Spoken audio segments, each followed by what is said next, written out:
Jaggedcoat's Secret. Chapter 9.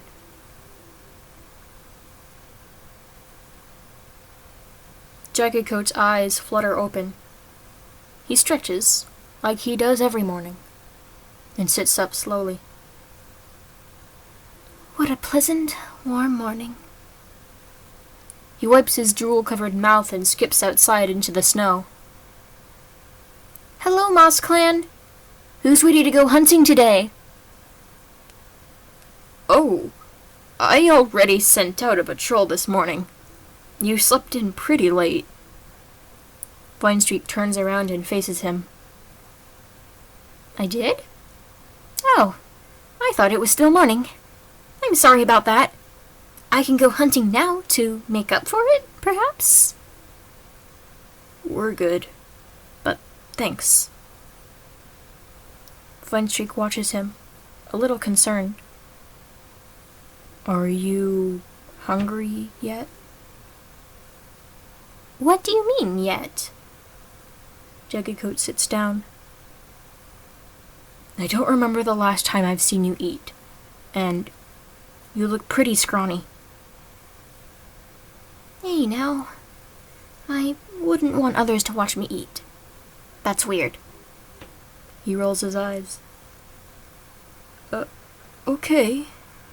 But are you hungry? No, I am not. I can't force you to, but I really think you should eat. Vinestreak, I'm fine. Annoyed, he stands up and walks away. Once he's alone, he plows through the snow with his paws and uncovers an oleander. He swallows it pretty quickly and then looks around at his surroundings. He flicked his ear and listened to the birds just starting to sing. They're all singing in exact unison, only with slight pitch differences in their voices. There you are, Jaggedcoat. He blinks and looks over his side to see a strange blob of color making their way towards him. Are you a piece of honey? He asked. What?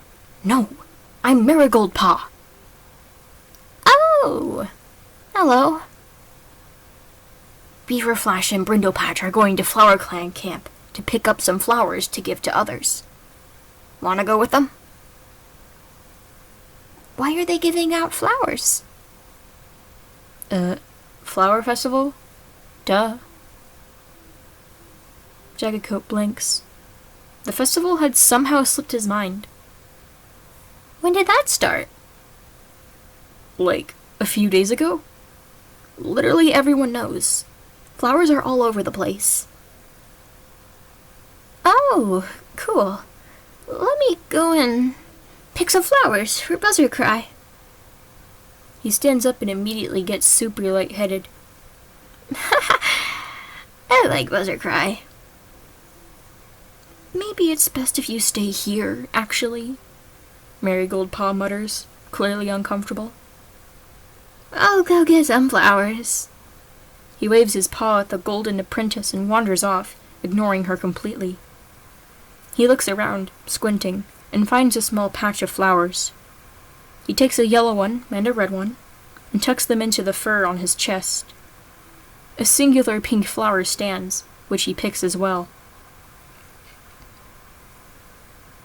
I gotta hurry when giving him these. I don't want others to see. Maybe I could drop them off in his den? He stumbles back to camp with his 3 flowers, humming to himself all the way. He skips to Buzzardcry's den and quickly puts the flowers in a corner. Hey, Jaggedcoat. Glad to see you're actually out of your den. Buzzardcry lifts his head. He was curled up in some moss, and Jaggedcoat had somehow missed him. What do you mean? I'm out of my den all the time. He quickly picks up the flowers in between his teeth and rushes to his secret mate. The more steps he took, the heavier his body felt and the more static he saw. But he didn't care. He was with Buzzardcry, and he was happy. You look really tired, buddy. Buzzardcry meows, concerned. Jaggedcoat drops the flowers on his side, making him smile a bit. You don't have to pick those for me, you know. But I love you. Jaggedcoat headbutts Buzzardcry, nearly in the face, hitting his chin and almost missing him. Jaggedcoat, how much sleep did you get last night? He shrugs. Not sure, but do you like flowers?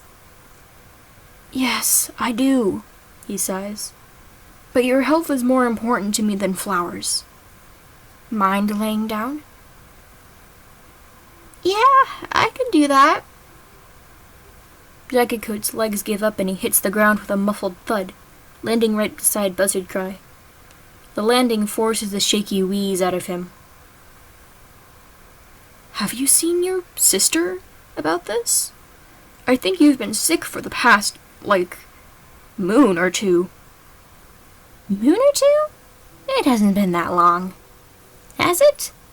Nah. I'm worried about you, love. Buzzardcry gently rests his head on the fluffy brown tom. I really think you should go see Acorn Branch. Alright, fine. Only for you. I'm pretty sure I'm okay. He slowly lifts himself onto his paws, his limbs shaking slightly. His vision suddenly goes very blurry, and his stomach churns enough to the point where he can barely stand out of pain. He staggers and takes a few rattly breaths, his insides seemingly becoming worse, and the back of his throat burning. He coughs, the residence running down his throat and dripping onto the ground. What the? Jaggedcoat, you're bleeding! He faintly hears Buzzardcry getting onto his feet and rushing up to him. He can still barely see anything. Hold on, I'm going to the medicine den. This happens sometimes. He takes a singular step forward, but as quickly as the step was taken, he hits the ground with a hard thud. He opens his eyes to find that his vision had completely restored itself, and he was laying in the middle of complete darkness. He slowly sits up and looks around, having nothing but a slight stomachache now. Hello? His fur starts to rise, along with his anxiety. Buzzardcry? Not a response is heard for a while. Oh, Jaggedcoat. He jumps and looks around for the voice he had heard, his legs trembling. As far as he can see, he's still alone. You better run, Jaggedcoat. He'll kill you after what you're gonna do. What am I gonna do? More than you could ever imagine. Now run. You're a monster. Jaggedcoat takes a few steps backwards, alarmed. Who is this? And where am I? You maggot! He jumps, startles, and scrambles away from the direction of the voice at top speed. He didn't know where he was going, but he didn't care. He eventually hits a solid, invisible wall, muzzle first, and stumbles backwards in pain. He holds his paw up to the bridge of his nose, but yells and quickly tears it away, ripping some claw marks into it permanently. Help! Get me out of here! He frantically rakes at the wall, slicing at it and ramming himself against it with all his energy. The more he tried, the more blood he started to cough. His ears are ringing intensely, almost causing him even more pain. He reaches up and scratches desperately at his ear, doing anything to make the ringing stop. The only result he gets is part of it falling onto the ground beside him. Help! Please! He hits the ground with a hard thud and opens his eyes to find himself back in the snow, practically bathing in his own blood. He screeches and hisses as he feels someone on top of him, clawing through his flesh and trying their all to keep him still. Hang on, buddy! Vinestreak panted, clearly exhausted from the wrestling. Can you hear me? Get off of me! He kicks and flails at the large grey deputy, using his all in an attempt to throw him off. Just relax, Jaggedcoat. Acorn Branch slowly approaches him with a bundle of herbs. He realizes he's in the center of camp, and everyone's eyes are glued on him. Beaver Flash, Buzzard Cry, Bat Star, everyone. What are you gonna do to me? He spits out a little more blood and takes some shaky breaths. I'm taking you to a secure den and patching you up. This is the third outburst you've had this moon. I'm going to have to quarantine you. No! You can't do that to me! I'm just fine! His mind starts to race. She can't! She just can't! I need to be with Buzzard Cry! What will even happen to me without the oleanders? I can't eat them if I'm locked up! Vinestreak and Spider Sting grab a hold of the brown warrior, who starts to swing his claws around again. Let me go! Please! His voice is edged with panic. You're sick, Jaggedcoat, Spider Sting meows. You literally almost hurt Skip the other day. Don't you remember? No, I don't! They heave Jaggedcoat into a den and quickly leave room for Acorn Branch to step in. She squeezes in between a den wall and a giant stone almost completely covering the entrance, and she starts tending to his wounds. The sight of only his sister helped him relax a little. Why are you so ill, Jaggedcoat? What have you been doing all this time? I just can't seem to tell. He holds back tears and looks away, barely able to handle the pain in her voice. I want to see Buzzard Cry.